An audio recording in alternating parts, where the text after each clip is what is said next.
Mga kaibigan, ito muna ha. Nauna sila, kanina pa naghihintay, no? Mga kaibigan, pakikilala ko sa inyo dalawang teenager na sexy. Si Rio Locsin at saka si Lorna Tolentino. Magpugay muna tayo. Mauna ka na, mauna ka na muna eh. Kung alam ko lamang nandito ka, hindi ako sumipot dito sa programang to. Aba, di umalis ka. Kaya ko naman to ah. Hindi, ibig ko sabihin, the show must go on. Ayun pala, daldal ka ng daldal. Tira. Teka, nandito dito, tira. Susuntokin kita. Excuse us, please, excuse us. Pasensya na ho kayo, lumalabas tuloy na nagiging kuwan ako eh. Society girl ako eh. Pagkarap ko ito, nawawala lahat eh. Batik ka. Hindi ko na kinikilabutan, magpupugay muna ako. Magandang gabi po sa inyo, mga kaibigan. Napakalaking karangalan po na ako'y maanyayahan dito sa programang Dolphys Tribute to Pugo. So, magpugay ka na. Makakakabay, sasabihin ka, baka gusto mong ubusin ng lahat eh. Sige na. Magandang po sa inyo lahat. Para kay Pugo po ito, hindi para kay Patsy. Kung sa kanya lang. Napakamatulong kumilos itong babaeng ko. Paano bang, hindi ba nakapasin yung kausap kita, naiinis ako? Eh di umalis ka! Hindi, tingnan mo, hindi mo ginagamit ang ulo mo eh. Yan ba namang edad mong yan, magsusot ka ng damit na ganyan, nakalabas ang bulaid mo? Tingnan mo nga, lahat ng bilbil ng katawan mo nakalabas. Masama sa tao yung gitera. Hindi ako nainggit. Ba't di ka nagsuot ng ganito? Mind your own business. Bago ko umalis, sinabi ni Kuling, Amparing, that's my husband, Kuling. Sus, Amparing, love, sabi nakakahiya. Pagpunta mo doon, magmaganda ka para ang tao ang focus nasa iyo. siguro. Palibasa, wala kang Kuling. Siguro, lasing si Kuling, kaya ano sinabi sa'yo yun. Ha? Lasing siguro si Kuling. Ikaw, ha? Huwag kang tuturo-turo, hindi mo palamon, ha? Ito naman ang... Malaki yung pag-aari niya dyan sa silang eh. Oh! Kaya, ha? Windows. Ano? Yung pagkakawe. Hindi pa malaki lupain ni Naning. Yeah! Straight to the boy. Eh, ikaw, masama ang isip mo eh, marumi eh. Ang ibig ko sabihin, lupain. Basta, ang laki unang lupain ni Nani. Sasabihin ang laki. Okay, tuloy. Tuloy. Sensor eh, nakakainis eh. Saan ba ako natapos? Ewan ko sa'yo. Yung kay Nani. Ang laki ng kanyang lupain doon. Kala ko natibo. Sabi niya, alam mo, Apad, dapat doon tawag sa akin dahil pangu ako eh. Alam mo, Apad, Ika, nagka-attack ako kagabi. Sabi ko, Naning, pumasok ka sa ospital pagkatapos ng ating taping. Pumasok naman. Pumasok naman. Binisita ko siya sa ospital nung hindi pa siya na-opera. Hindi pa tapos. Binisita ko siya sa ospital nung hindi pa na-opera sapagkat malakas pa siya noon. Pero nung nabalitaan kong inopera na, ayaw ko maalalang mahina na si Naning. Gusto ko malakas siyang naalala ko, no po. Hanggang sa namatay siya.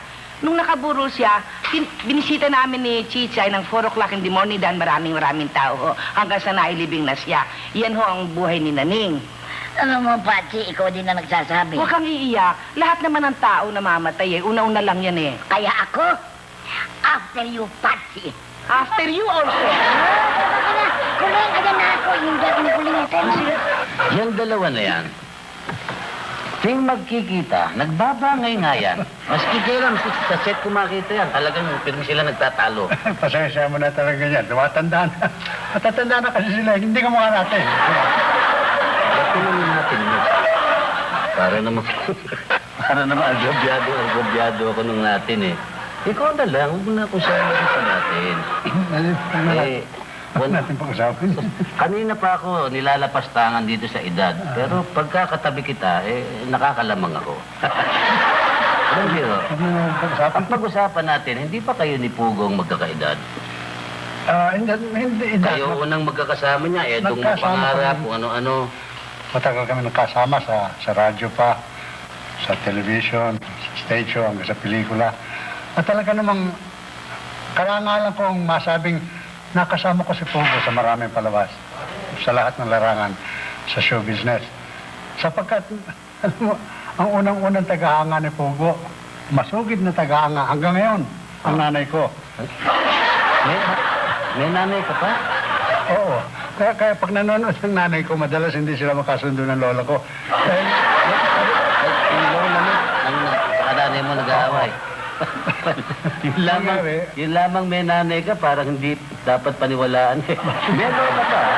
oo. Kaya lang, pareho kami ni Rico Puno, mapagmahal sa lola eh. Kaya naman kita ko nung umalis na sa bahay namin ng lola ko. Bakit umalis? Umuwi na sa nanay niya. May nanay pa yung lola mo? Nakaiwalay sila mag-asawa eh. Para kayo mga bato, no? Hindi kayo namamata. Hindi ka lang matitibay kasi katawan nila eh. Oo nga. Nakikita ko naman na katawan. Matibay ka.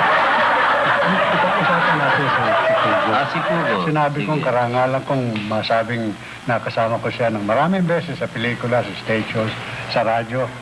At sinasabi kong napakalaki ng utang na loob kong kinikilala sa kanya sapagkat siya ang naging gabay ko o hakbangan, wika nga, stepping stone.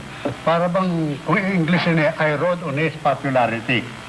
I rode on his popularity, ibig sabihin kung hindi sa kanyang pagsikat at napasama ako, hindi ako makikilala ng ilan ngayon. Kaya nga, yung give credit where credit is due, di ba? Katulad niya, kung halimbawa ako'y napasama siya sa mga labas mo, siguro, sikat na rin ako ngayon. Alam mo, si Pugo, gusto kong gunitain sa kanyang kaisa nung siya ay buhay pa para sa aking alaala, manatili siyang buhay kailanman. Totoo yan. Nga, may hingal ka nga. Oo, susunod. Hikain ka. Oo. Ikaw? O din eh. Pero mas doktor. Tayo mixin muna tayo. Talagang ganyan ang mga bata eh.